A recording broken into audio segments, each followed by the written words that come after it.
Hello दोस्तों, wait trans नमस्कार। मैं दीपन सिंह। मैं आपको बताना चाहूँगा कि आईबीए और यूएफबीयू के 9 को 9 कॉन्स्टिट्यूएंट्स बैठ करके जो हमारा वेतन निर्धारण करते हैं, ये इनको पावर आई कहाँ से और कौन सा एक्ट क्या कहता है और कौन से एक्ट में ज़्यादा दम है, जो रास्ता, जो मेथडोलॉजी, जो व्यवस्था अपनानी चाहिए थी। कहीं ऐसा तो नहीं कि अपने अस्तित्व को बचाने के लिए ये बेस सेटलमेंट अपने हाथ में रख करके बैठे हुए हैं और जो स्टैट्यूटरी इंस्ट्रक्शंस हैं उनकी अवहेलना हो रही है और इसमें सारे मिले हुए हैं। यूनियन तो है ही है, रिटायर यूनियंस भी वही काम कर रही हैं, बैंक भी वही कर रही हैं और डीएफएस भी वही कर रहा है और भारत सरकार भी वही कर रही है, यदि उनके रिप्लाईज संसद के पटल पर देखे जाएं तो। सबसे पहले हम ये देखेंगे कि शक्ति इनको आई कहां से। ये जितना बड़ा काम कर रहे हैं तो ये इनको शक्ति आई कहां से। आज इनको कितना हो गया, 70 के बाद में 30 और बस 56 साल हो गए इन लोगों को। और 56 साल से नेशनलाइजेशन एक्ट के बाद जो ये पोजीशन व्यवस्था दूसरी होनी चाहिए थी, ये वही पहले वाली व्यवस्था 1970 पहली बारी अपना करके बैठे हुए हैं। तो कहीं ऐसा तो नहीं है कुछ घालमेल हो और ये नई व्यवस्था यदि 70 के एक्ट के अनुसार हो जाती तो ऐसा तो नहीं है कि इनके हाथ में झुंझुना रह जाता और कुछ नहीं पर बच पाता। तो हम उस लैंग्वेज को देखेंगे आज और वो लैंग्वेज जिससे इनको ताकत मिली हुई है इतनी एम्बिगुअस है और दूसरी लैंग्वेज बिल्कुल स्पष्ट है, तो फिर एम्बिगुअस लैंग्वेज पर इनको बेस सेटलमेंट का अधिकार क्यों, और जो लैंग्वेज बिल्कुल साफ सुथरी है उस पर क्यों नहीं। और जो कोर्ट इंटरप्रेट करते हैं सभी तत्वों को मिलाकर एक इंटरप्रिटेशन किया जाता है, उसको कहते हैं हार्मोनियस इंटरप्रिटेशन। जब संविधान का इंटरप्रिटेशन किया जाता है तो सारे आर्टिकल को ध्यान में रखते हुए एक आर्टिकल का इंटरप्रेट किया जाता है। यदि आप आर्टिकल 14 का इंटरप्रेट करोगे तो अकेले आर्टिकल 14 ही नहीं है, पूरा संविधान के आर्टिकल को इंटरप्रेट कर किया जाता है। उसी प्रकार हमारा जो 35.1 है उसमें जितने भी एलिमेंट्स हैं उन सबको इंटरप्रेट इस प्रकार किया जाएगा कि उनका एक रिजल्ट निकले, और रिजल्ट यदि 2 निकलते हैं तो जो बेनिफिशियरी है कोर्ट के आदेश के अनुसार उसको लागू किया जाएगा। चलो हम लैंग्वेज देख लेते हैं। ये जो पहले मैंने लैंग्वेज लगा रखी है ये है इंडस्ट्रियल डिस्प्यूट एक्ट 1947 की। इसी से इनका बेस सेटलमेंट निकल के आता है। मुझे तो कहीं ये दिखाई नहीं दिया। हाँ, कोर्ट ये मानता है कि हाँ भाई, कहते हैं industrial dispute means any dispute difference between employers and employers, between employers and workmen, or between workmen and workmen, which is connected with the employment, non-employment, or the terms of employment, or with the conditions of labor of any person। ये dispute कोई labour employ और employer के बीच में नहीं है, employer के बीच में भी है। अब उनका कैसे सुलझता है। और ये यूनियन जो बना रखी है ये एम्प्लॉयज के लिए, ये इनका काम है एम्प्लॉयर के साथ बैठ करके कोई डिफरेंस है किसी प्रकार का उसको खत्म करें। लॉकआउट हो गया, स्ट्राइक हो गई, इलीगल स्ट्राइक हो गई, सारी बातें जितनी भी होती हैं, इसमें कहीं भी ऐसा क्लियर नहीं लिखा हुआ है कि वेतन का निर्धारण ये ट्रेड यूनियन मिल करके एम्प्लॉयर से करेंगे। कहीं भी नहीं लिखा हुआ है, केवल डिस्प्यूट लिखा हुआ है। तो क्या वेतन निर्धारण को डिस्प्यूट माना जाए या उसकी कोई अलग व्यवस्था होती है? यहां तो नहीं लिखा हुआ है। ये तो इनका 2K जो है ये तो इनको अथॉरिटी नहीं देता। पूरे एक्ट में यही है जिसके बेस पर ये निगोशिएशन करते हैं और सारी समस्याएं इनके अपने गले बांध रखी हैं और हमारा नुकसान करते हैं। लेकिन कोर्ट ने माना कि यदि हम एम्प्लॉयमेंट की बात करते हैं तो इसमें समाहित है पे एंड अलाउंसेज, सर्विस कंडीशंस और दूसरी भी चीजें होती हैं। कोर्ट ने माना ये, यानी कोर्ट ने ये इंटरप्रेट कर लिया, यानी वहां से एम्प्लॉयमेंट से निकाल कर लाए कि हाँ ये कर सकते हैं, यानी उसको लीगल मान लिया। यदि इतनी कंफ्यूजिंग लैंग्वेज, इतनी secret language, confidential language, encrypted language से आप निकाल करके लाते हो बेस सेटलमेंट और इनको पावर दे दी जाती है और ये खेल खेल रहे हैं अपना। तो दोस्तों 1970 के बाद क्या हुआ? ये तो लैंग्वेज है 1947 की। तो 1947 के बाद 1970 का एक्ट आया और जो प्राइवेट बैंक थे वो नेशनलाइज बैंक हो गए। नेशनलाइज बैंकों का जो भी नियम कानून जो भी थे संसद ने पास किए सारे थे, लेकिन संसद ने ये पास किया, क्या किया? ये है आपका section 19 1D 2D, section 19 2D।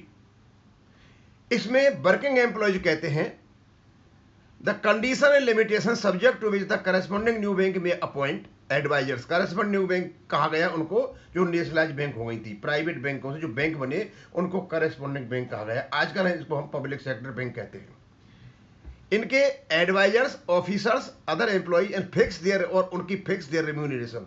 यहां तो क्लियर दे रखा है, पे एंड अलाउंसेज का फिक्स किया जाएगा और उनका अपॉइंटमेंट किया जाएगा और उनकी टर्म्स एंड कंडीशन सर्विस की पूरी हो जाएंगी। सारा का सारा दे रखा है भैया, ऊपर में तो कहीं नहीं दे रखा है। डिस्प्यूट दे रखा है कंसर्निंग एम्प्लॉयमेंट के, वहां से निकाल के लाए। एनक्रिप्टेड लैंग्वेज से आप निकालते हो फायदे जिसको तुम कंटिन्यू कर रहे हो, और जिस एक्ट में नेशनलाइज एक्ट पार्लियामेंट के द्वारा पास किया गया है उसमें स्पष्ट दे रखा है कि इसको कौन करेगा। इसको करेगी बैंक, आरबीआई से सलाह लेके भारत सरकार की अनुमति से रेगुलेशन बनाएगी, लेट बिफोर पार्लियामेंट होगा। ये था सिस्टम। लेकिन इस व्यवस्था को रोका गया केवल और केवल इन डांसिंग जोकरों की वजह से, इन दलालों की वजह से, इन दलालों की मिली भगत से। आपको जो व्यवस्था नहीं होनी चाहिए थी नेशनलाइजेशन के बाद, इन लोगों ने नहीं होने दी। Next, the duties and conduct of advisers and officers other employees of the corresponding bank की इनके ड्यूटी फ्यूटी होंगी।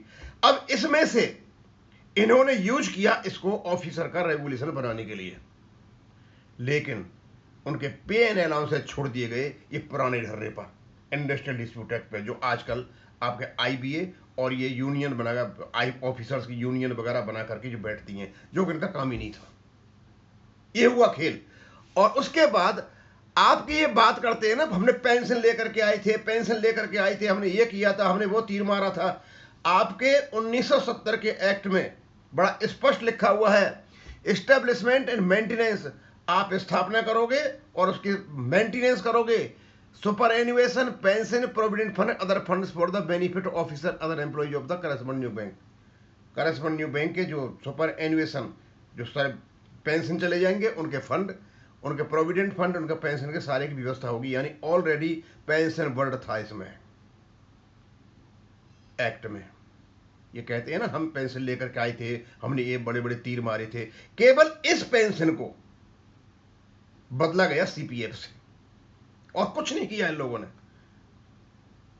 और रूल्स और रेगुलेशन तो ऑलरेडी थे ही, सीसीएस रूल्स के 1972 के, आरबीआई के रूल्स रेगुलेशन पहले ही थे, उनकी नकल कर ली, उनकी नकल करके, दोनों की नकल करके, और इन्होंने सीपीएफ को दे दिया और पेंशन को ले लिया। फिर भाई तुम्हारी क्या वो है, केवल और केवल अपना अधिकार जताने के लिए।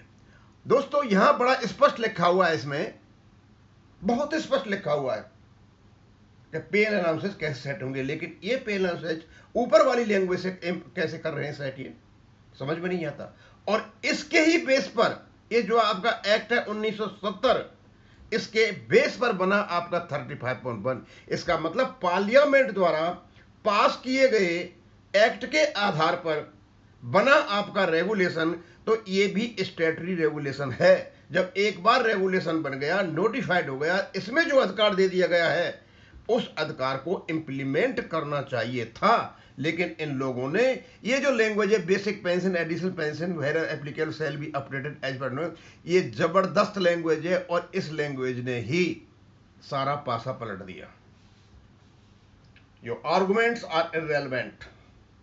If you have not paid as per regulation, you have to pay, this is the regulation. एक एक चीज दे रखी है इस पर। मैंने आज एक डिटेल्ड 5 पेज का राइट अप डाला है। इसमें एक एक चीज as per formulae given, appendix 1 की मेथडोलॉजी फॉर्मूला का फॉर्मूली है। इसका मतलब जब जब बेस रिवीजन होगा नए फॉर्मूले इसमें ऐड किए जाएंगे। Basic pension shell be updated, mandatory है। एडिशनल पेंशन जहां भी लागू है शैल बी अपडेटेड, फॉर्मूला अपेंडिक्स 1 में होगा। भाई यहां तो बड़ा सीधा साधा लिखा हुआ है, बड़ा स्पष्ट लिखा हुआ है, यानी अस्पष्ट लैंग्वेज से इनको बेस सेटलमेंट का अधिकार मिल जाता है, लेकिन स्पष्ट लैंग्वेज से यह व्यवस्था नहीं बदली जाती है। आप अंदाज लगा सकते हो कि किस प्रकार का खेल इन बैंकों ने, आईबीए ने और ये दलाल किस्म के जो लोग हैं इन्होंने हमारे साथ खेला है। यह है असली बैंक पेंशन अपडेशन की कहानी, और ये छिपी रही आप लोगों से 31 साल तक, और 31 साल छुपाते रहे, और अब 22/7 को 2026 को सुनवाई होगी, ये सारी बातें वहां पर कोर्ट में आएंगी, एक को भी नहीं बचा सकते।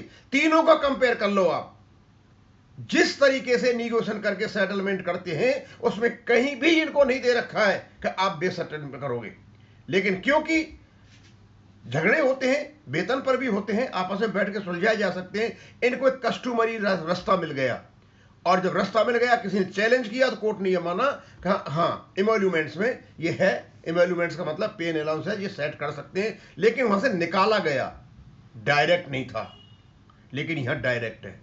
एक्ट 1970 में बड़ा स्पष्ट लिखा हुआ है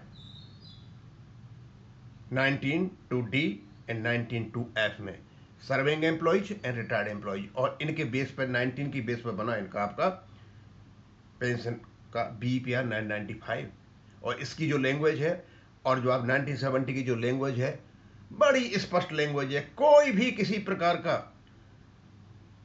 एम्बिगुअस एलिमेंट नहीं है, लेकिन 2K में इंडस्ट्री डिस्प्यूट एक्ट में बिल्कुल साफ नहीं है। उसके बावजूद भी ये वही रास्ता पकड़े हुए हैं, जबकि रास्ता इनको साफ साफ क्लियर संसद ने पकड़ा दिया, लेकिन उसको नहीं पकड़ाया, क्योंकि यदि पकड़ाएंगे तो सारे के सारे दलालों के जो संगठन हैं ये खत्म हो जाएंगे।